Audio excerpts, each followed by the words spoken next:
plan? How would we implement that? So with that, well, Dave put together a lot of information regarding, cost assessments, kind of need assessments, and we used our Safe Walk plan as a guide for that. We wanted to make sure that we were hitting things that were achievable, but also doable within a small budget frame. There is no city budget for this plan. There is no, like annual budget for this. Extra funding would be a really great success for us. That way we can get some things on the ground. In a few meetings that we had, we kind of talked over some of the things that were on our implementation list. We wanted to make sure that we were doing this by priority, whether that's priority of that type of infrastructure or project or program, and equitable throughout the entire city. So we used a lot of the background data from the plan, which showed us, priorities based on location, priorities based on school district, a lot of different pieces of the puzzle that kind of led us to what we're going to propose here, which Dave is going to do because he's the smarty pants of this group. So he knows all the good stuff. But with that, we are looking to fund up to $1.6 million for some implementation from this plan. We will be bringing this forward to the Finance Committee and to City Council for final approval. And we're also trying to work with some of our other local advocates and groups to see if we can do some funding collaborations. So that includes the school district and Brown County. All of them have ARPA funds that are also eligible to them. So we're seeing if we can collaborate with them. And the Safe Walk and Bike plan was a collaborative plan on that level. So at this point, we're looking to do some rapid flashing beacons, some ramp improvements of those, and then some other signage things that Dave's going to review. We're body to get support, get some feedback, see if there are any pieces of the puzzle you think we should pay more attention to when we are presenting to Finance and City Council. We are going to be securing some local letters of support from the Active Communities Alliance, the Safe Walk and Bike Group, a lot of other bike and ped advocates. I'm sure will be happy to support this. But we're really just looking for this group to see if there's any feedback that you want to give us, anything that you think that we should be touching base on our presentation to those boards. And then if there are any technical things that you want us to consider, Dave's going to pull up a map shortly, and that's going to have all the information about the location these in, or that we will be requesting these in. And we want to make sure that you will feel comfortable with that piece of the puzzle specifically. We, again, want to be very equitable to the entire city. We want to make sure that the schools are represented equally, that all of our neighborhoods are represented equally. So this has come from. So Dave, I don't know if you want to take it from there and go over that portion of the presentation. Sure. So was this stuff sent to us ahead of time? No, this is just informational. Dave's going to go over some stuff that he has. And then before we make a formal presentation to Finance, we wanted to come here first to, pick your brains, basically. And when do you have to make a presentation to Finance? We're not sure yet. We're hoping for May. We want to kind of see how those other funding partners may play a part in this first. If we contact them and they're like, absolutely not, I guess we have our answer then. But if they say yes, we want to see if we can get some sort of agreement in place prior to bringing it to Finance and City Council. So that way we have all our numbers in line as well.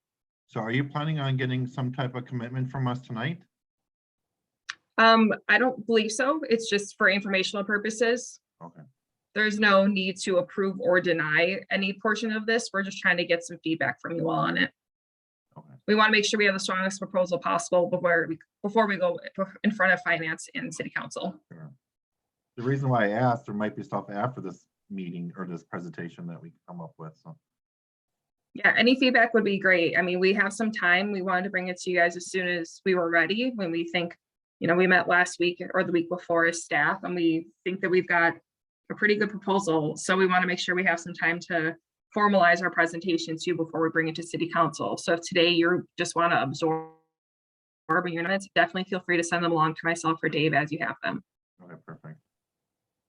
Thank you. Mm-hmm. Okay. Is that my segue? That's your segue, Yes. Go, Dave. All right. Go ahead, Dave.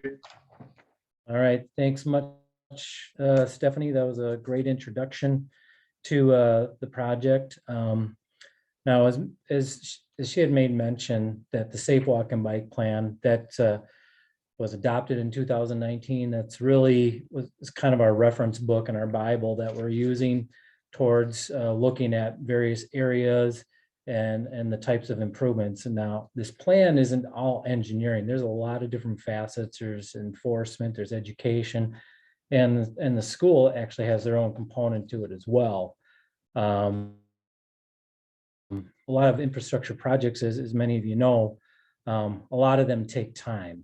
They take time and they take a lot of money. And when that happens, sometimes you can't get things done within a certain amount of time.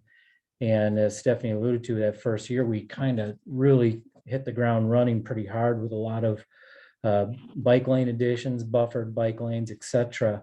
And things that we could really do in-house, or that we had opportunities on particular projects to incorporate. And we're going to continue to do that. But with this is more or less looking at, of course, ARPA fundings or funds have a timetable to them. They have to be used by 2026. That's really, so we've got a 4-year window here, and in our world, that usually is pretty short. It sounds like it's a long time, but it really is not. So the proposals that we arrived at and concluded on bringing forward are what we believe that is something that we can accomplish within the short time frame. Looking at the plan, looking at some of the priority schools and areas, and kind of making a sweeping best bang for the buck. Stephanie's already revealed the number of 1.6 million, and that we are hoping to get under that by either hopefully getting good prices and or getting some contributions from other agencies and helping us reduce those costs to the city to reduce the ARPA contribution. But nonetheless, I think I'm going to go ahead and share my screen and start going over and pouring over some of the locations and the projects. So I will, it says host disabled participant screen sharing. So apparently I'm not the host, so I'm going to need someone to unlock that. I don't know, Alicia, is that something you have on your end?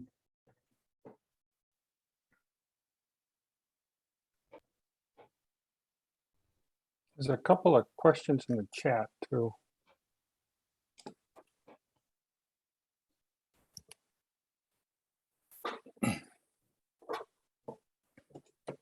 There's a question in the chat. Are the proposed improvement items that were specifically listed in the city's Safe Walk and Bike plan? The answer is yes.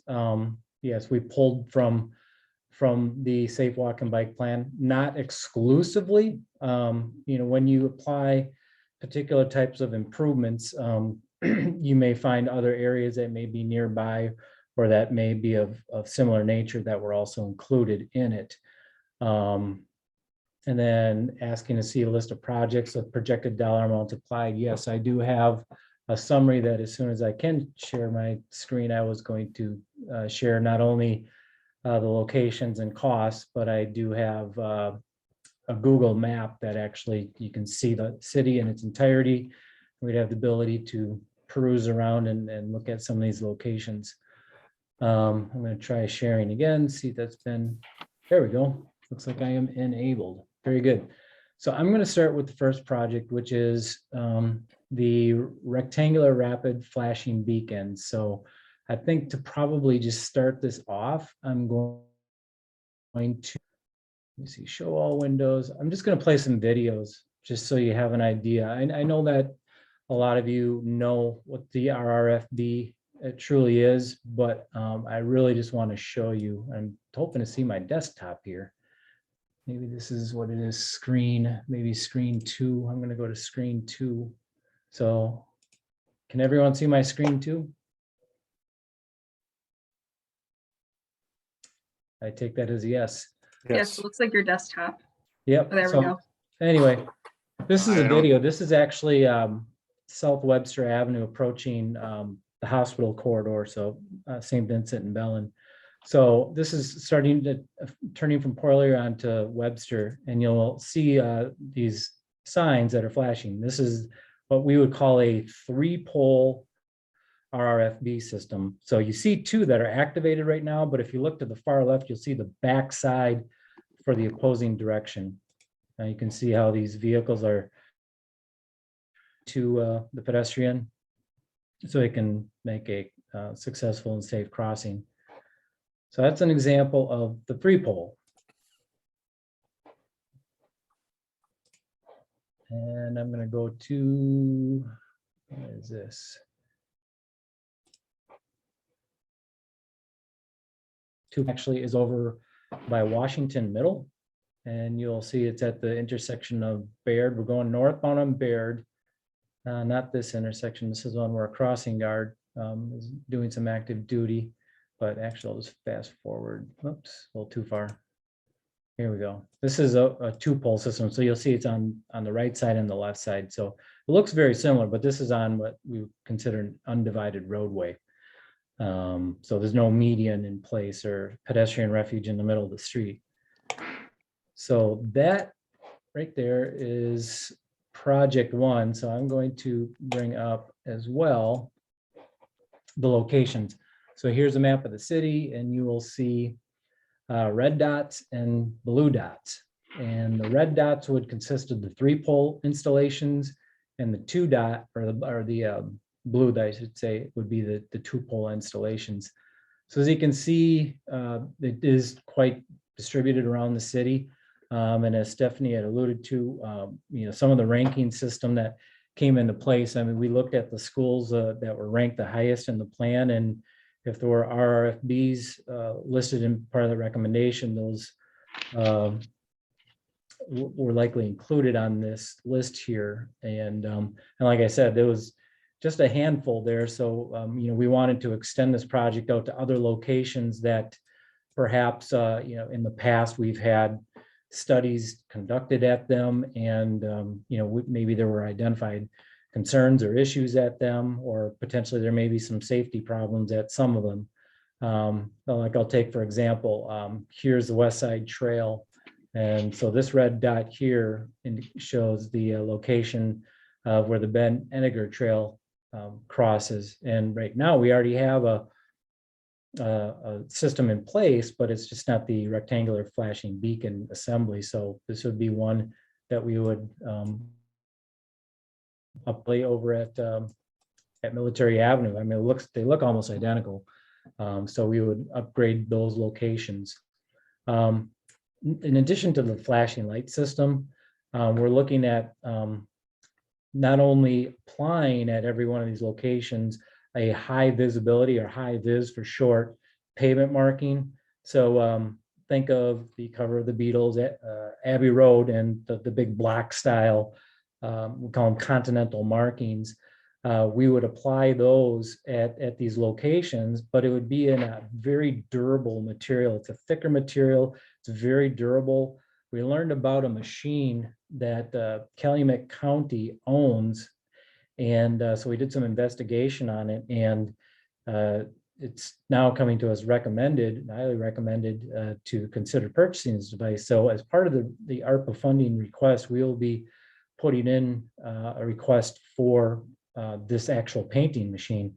And the durability on these markings will last anywhere from, say, 5 to 10 years. Now, that's a huge savings from a labor perspective on our end, and also from a safety end, because these things are going to be highly visible. The contrast will be much better. They won't wear off as easily. Our intention, like I said, not only at these RRFB and crosswalk locations, but as many of you may have noticed, that a lot of the roundabouts the pavement markings are starting to wear. It's because you have a lot of turning movements at these locations. And we started looking around to have contractors do this type of work, and the costs were coming in astronomically high. So we had to come up with a better solution to that. And I mean, the payback period on this machine is going to be, less than one project, I'm sure. And the part is that we have staff that can do this. We currently have staff that does the crosswalk program, and they simply would just be using newer materials and a newer machine at these locations. And then it'll avoid those years that we've had problems either with some staffing or whatnot, that when there's been years that we actually have not even gotten our crosswalk program done. So this is kind of another way to assist us to get these locations done in a quality fashion and high visibility. So in essence, this is, like I said, from a map perspective. I can show you just from a kind of a spreadsheet kind of format here. You can see these are the various locations. I guess you could, I don't want to use the word rank because really once you start getting past the first, say, quarter of this list, that's when we just kind of started looking at these various areas of need within the city. But we really did incorporate the locations that were shown in the Safe Walk and Bike Plan, and then started looking at other locations that we knew may be in need. So, you know, this really is just a tabular interpretation of what you just saw. In addition, though, we do show the associated school, whether it's an elementary, middle, or high school. We do show some cost breakdowns. Now, these are planning costs. So, you know, a three-pole RFB is estimated at $11,000. The two-pole system at about $9,350. And then each of these high-vis crosswalks, this would be really a breakdown of the material. The material is somewhat expensive, but like I said, you know, we get the cost savings in labor of only having to apply them every 5 to 10 years. And lastly, curb ramps. If there are any deficient or non-ADA style curb ramps as part of these crossings, those would also get upgraded. So really, it would be kind of a turnkey project on a lot of these locations that really need some upgrades. And we see that you know, having this potential ability to gain immediate funding, or we can start work immediately. We literally would just break this up into 4 projects and get it done within the time period that ARPA requires. So here again, this is just for this project's breakdown. We're looking at just over $1 million now. You know, we've got a subtotal here. I added a 15% engineering contingencies, which is very standard in our industry. And then I added in for the high-vis crosswalk machine, which is $60,000. So with that, I'm going to go on to our second and last project, which is going to be what I'm calling our school LED and driver feedback sign project. And let me just bring up Google Map again, and I'm going to turn off this layer of RFB and turn on this location map. So as you can tell, there's actually more in this situation or at this project. So what is a school LED driver feedback sign? I'm going to show you. So this is in essence what it is. Everyone has seen the school speed limit 15 when children are present signs. This one happens to say when flashing. Our state requires when children are present, so the message would be slightly different. But we've all seen these signs. And I know that even tonight, Lieutenant Sobiak was talking about driver feedback signs, that they have a number of them that use for enforcement tools that they will put at different areas of the city based off of complaints. What we would be doing in this situation is basically putting 2 signs on one assembly. It would be solar powered, so we don't have any electrical bills associated to these. And then the criteria that we used was to look at all schools. Not a single school was not considered as part of this program. And it would be on a collector street or higher in category, meaning like a collector, major collector, minor arterial, major arterial streets. And that really is pretty much all of our schools, with I think maybe 4 of them are not. But what would happen when during school activities, or when school's in session, is when these signs get activated. So you really wouldn't see anything different than what you'd see now, other than this, you're speeding, it would be blank. But as soon as someone starts speeding through there, not only it shows the speed, and you can see in this pictogram GIF here, that you'll see there's some alternating lights, the yellow lights, the white lights around here. all of a sudden blasting that motorist that, hey, you're speeding, and this is what your speed is, and this is what the speed limit you should be traveling. So we think it would be a very effective tool. You know, I've heard tonight many times that the elders get it, the police department gets it, that speeding is a major complaint in the city. And I can tell you from a staff level, not only I hear those same complaints from residents in our community, but it's also around the schools. I do get calls from parents from time to time that cite how speeding is a problem in these school areas. And in order to keep in spirit of safe walk and bike, this really goes with the efforts that we're trying to do here. Lastly, on the actual engineering part of it, we would be using a system called BlinkLink, or whatever, if there's a competitor's version out there other than the one that I've researched at this point in time. What BlinkLink does is it gives us the ability through a 4G modem to make adjustments, get all this feedback, and basically program and get data and information from all of these devices on a cloud basis. So all this information is stored on a cloud, we'd be able to get it. And in addition, we'd be able to program these based off of the school timeframe. So obviously we don't want these things flashing when people are going over 15 miles an hour on a road that's posted 35 and it's outside of school hours.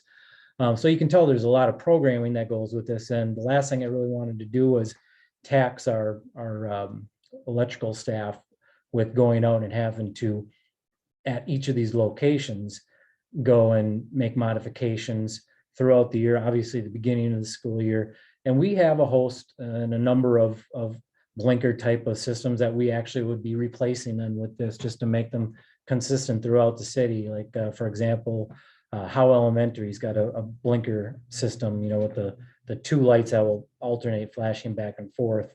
And we would be looking at replacing that system and putting something like this in. Like I said, I know just because of the staff that we have here working in public works that those can be very time consuming, and a lot of systems are so legacy at this point in time that we can't even get replacement parts. So I think that we're right by the taxpayers and their money by being able to go ahead and replace a lot of this old equipment that really needs replacing anyway. And let me get to the costs on these here as well. So here we go. Very similar spreadsheet though we have RFB. We've got these schools. We've got the number of sign assemblies that would be required, because there are some schools that may have 2 streets on them. So as a matter of fact, you can see some of them here. You know, like we have Nicolay School. You have Irwin Avenue and you have University. So those are both of those streets would qualify. So both of those streets would get such an installation. So then you can see what the cost per sign assembly is, roughly $7,600. And then the extended cost, which would mean if we have 1, 2, 3, or 4 signs possibly at these locations. And the bottom line cost on this part of the proposal would be $578,738, so just under $580 for this proposal. So with that, I really don't have much more. I just wanted to show you overall kind of, you know, with the Google Maps and just so you get an idea that we really are trying to spread this out throughout the city. Also, like I said, being cognizant of what we have for priorities within Safe Walk and Bike, which would be respective to equity, making sure that you know, areas that have disadvantage are going to take a priority in this. And that's probably what we would end up doing once we finalize a plan. And if we get this approved, we'll be looking at probably taking care of those locations in the beginning phases of the project. So I'll just turn on, actually, you can see now with the blue and the red. So recovering, I'll just leave you with this. I really think that this is a pretty monumental and pretty large project that I think there wouldn't be a single person person, it's not going to be impacted by this. And with the number of complaints that we get, and oftentimes they're true reports of non-compliance of motor vehicle drivers not yielding to pedestrians and crosswalks. These RRFBs have an incredible efficacy to them. I mean, well, you saw it even in the videos. I mean, people just stop for these things, and the efficacy rating, I believe, is near 90%, which is Wow. is an incredible number. The device itself is what we call on approval by FHWA. The city currently has 5 of these systems in place right now. And I can tell you that we get a lot of positive feedback at those locations where we do have them. And the interim approvals, once we put this forward, we do have to submit a list to the DOT and the Federal Highway Administration that we are using this device. Like I say, it's experimental in nature, but the reason it's not what we would say in the final manual is because the final manual hasn't been updated since 2009, and this device came out after that. And I can tell you, as being a transportation professional, I'm a member of the Institute of Transportation Engineers, and I can tell you that it's not a matter of if this is getting into that manual, it's a matter of when. There's an overwhelming support for it in this community. And FHWA, even in some of the draft of this METCD document, this device is in it. So I'm not worried about that by any means. These devices are actually being encouraged by federal highways and by state agencies for implementation. So I think I've on the project. I know it's a lot to digest. There's a lot of numbers here, a lot of locations here. And the plan itself, if you haven't read the Safe Walk and Bike Plan, I encourage you to do so. There's a lot of good information in there. And as Stephanie can attest to, boy, that was a great thing to get behind us and to get overwhelming support by our Common Council back in 2019 and just hit the ground with some of these projects. But now we're at that point where we do need the money. We need these projects that can have an immediate impact on this community. And I think with this project or these 2 projects, I think we're going to make an incredible mark. Wow. Yeah. Fantastic. Thank you. Questions by the members of the commission? Not a question, but a comment. I really hope this gets approved. I think that this just looks awesome. Your team did a great job. Thank you. Thank you. I have a question. Oh, can you hear me? I have a question. Alder? Okay. So Dave, you're talking about the speed boards underneath the speed limit signs. Now, I don't know if I heard you right or not, but that does collect data? The systems are capable of collecting data. It's going to be a matter of how we specify the devices. I honestly don't know the depth and breadth of the BlinkLink system. This is somewhat new to us, but I do know that through a lot of the other types of boards like this, that feature is available. For example, I know that the boards that are used by the police department, by All Traffic Solutions, I believe that's the name brand on those do have the capability of doing data collection. The reason why I ask is because you brought up University Avenue. It would be great if it did do data collection. Even if Yeah. it's not during normal school hours, even after the fact. You No, know, maybe that's- maybe there'll be a way where the sign doesn't have to blink after a certain time period, but it still collects the data. I would agree with you. I think that would be money well spent if it's an additional feature. I think we should be including that in all of these devices. Yes, I would suggest that. Okay. You know, if we have the funding, let's take full advantage of it. Dave, what is the schedule for approval and implementation? I know that the question was asked relative to when does finance or when does this come?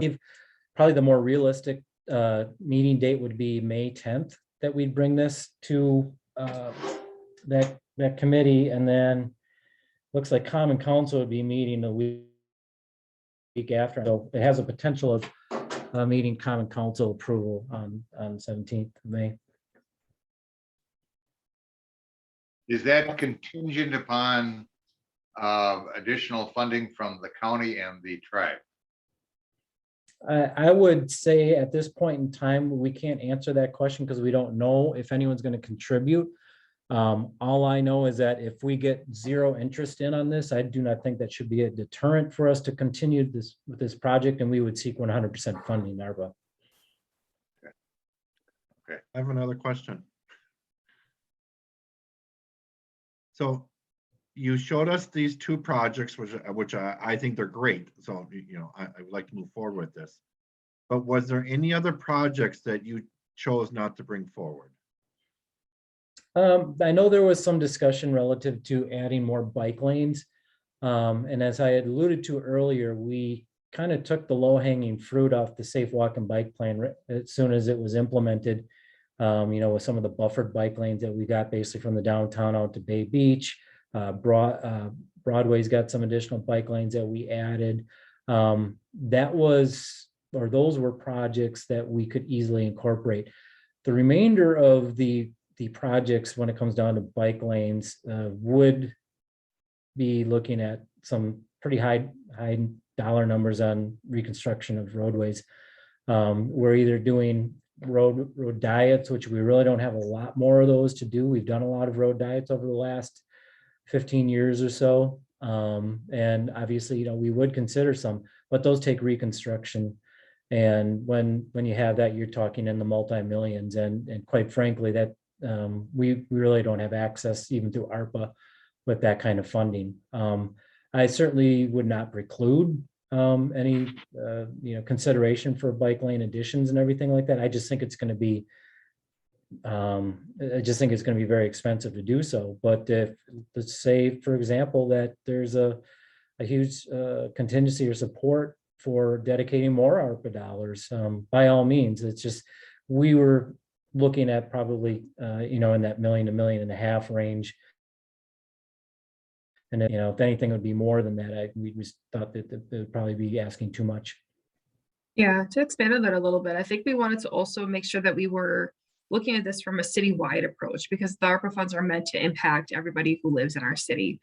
So there are other types of infrastructure or different things that we can add to different neighborhoods that would be very beneficial to them, but that aren't necessarily things that would work great in other neighborhoods. So we wanted to make sure that we were getting something that had like a very high rate of efficiency, and that would be, very dramatic in both appearance and then crash reduction. That's what we're looking for, is to have safer roadways, safer access for pedestrians, safer access for bikers. And those rectangular rapid flashing beacons nail it. They're very, very useful tools, and they're just a little bit more expensive than our regular budgets allow for.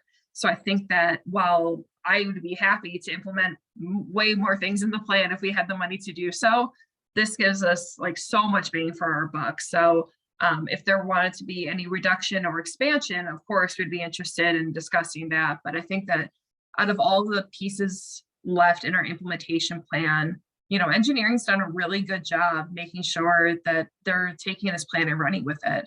And I think this might inspire some of our other partners to do more of the programming and education and enforcement, because engineering has really stepped up and done a lot of implementation from the plan already. So we're really left with like things like this or very large scale projects that would have to take place. So I think this is one of the best things we could have put forward from that plan.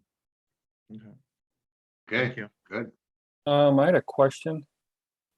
Yes.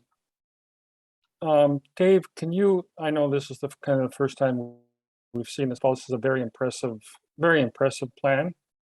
Can you go back to the, let's see, the first prioritized list, I guess, when the first prioritized list with that had, there we go. And my question is, you have $2,500 for each curb. Can you help me understand why every curb is identified? Is that because you had mentioned something about it not being ADA compliant?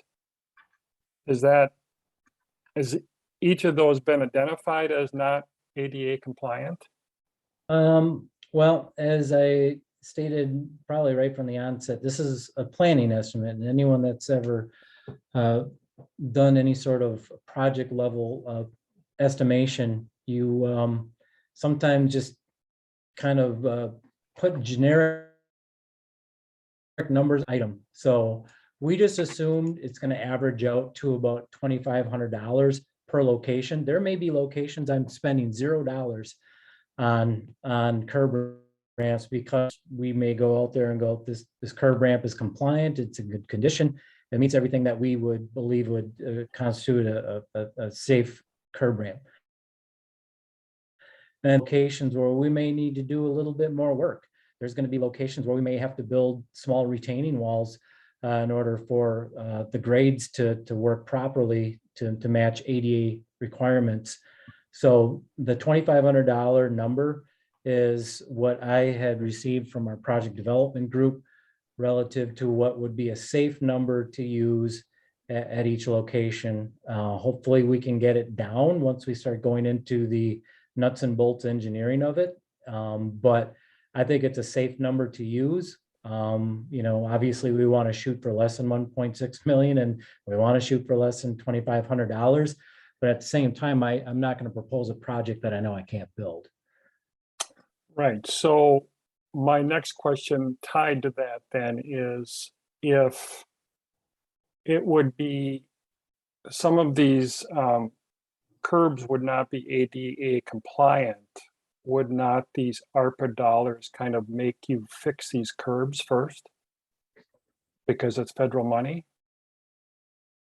Or The way that if you're talking generically on how curb ramps are replaced in ADA compliance, our city has a whole complete program that's not even part of DPW traffic. It's actually part of our engineering group. And we have an assessment policy, all of that stuff that's really kind of completely separate. Start looking at projects. Our rule of thumb is that if we come within 5 feet of disturbing an area like a curb ramp, then we will replace it if it's non-compliant.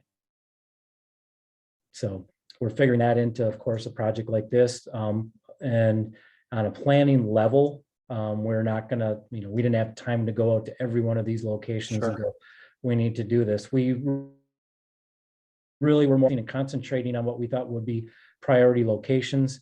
And then, of course, the detailed engineering estimate and ultimate bid for some work like this would take place later.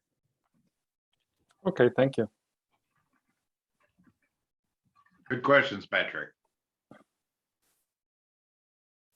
Any further comments or questions on this item? Okay, well, David and Stephanie, thank you very much. I think Yes, we all you guys, I appreciated the appreciate information. You are welcome. We're glad to bring this forward. We're very excited. This is a monumental task in front of us, not only for building, but hopefully to get Common Council and Finance Committee to believe in our goals here. And again, we're hoping this should be something that everyone is interested in seeing how we actually have and are drawing a lot of this from our Safe Walk and Bike Plan, which already has been adopted by Common Council. So we're just hoping that we're just, hopefully just more or less refining things for everyone to go, yes, we think this is a great idea. So we thank you for the opportunity. Yes, thank you. Just a heads up, somebody did put something in the chat about checking with MPO because they did an ADA study. So just so you guys see it. Yeah, that's Okay, actually, David, that's do we something need I'm a aware of. motion to report. Well, this was an informational item, Chair, and it wasn't necessarily our intention to get a motion or any sort of action from the commission. This is more or less, we wanted to get this information out, Sure. A, into the public format, and B, of course, being traffic, bike and ped commissioners to get your feedback on this, if there was anything that you thought maybe we could refine on, or if you believe this is something that you'd support. Okay, very good. Any further comments or questions? from members of the commission? I think Again, we thank you lost very the much, focus, Stephanie and Dave. Really appreciate it. That's, it's a very exciting project that it moves forward. And I think we all feel that way. Any other comments? Is there anything else to come before the commission this evening? If not, is there a motion to adjourn? To May, let's see, this be May 6th. Motion to adjourn. Okay. Second. Is there a second? Second. There is a second. All in favor signify by saying aye. Opposed? All right. Thank you very much. Very good meeting. Have a good one. Thank you. Thank you. Lieutenant. Oh, he left. Oh, there you go. Lieutenant.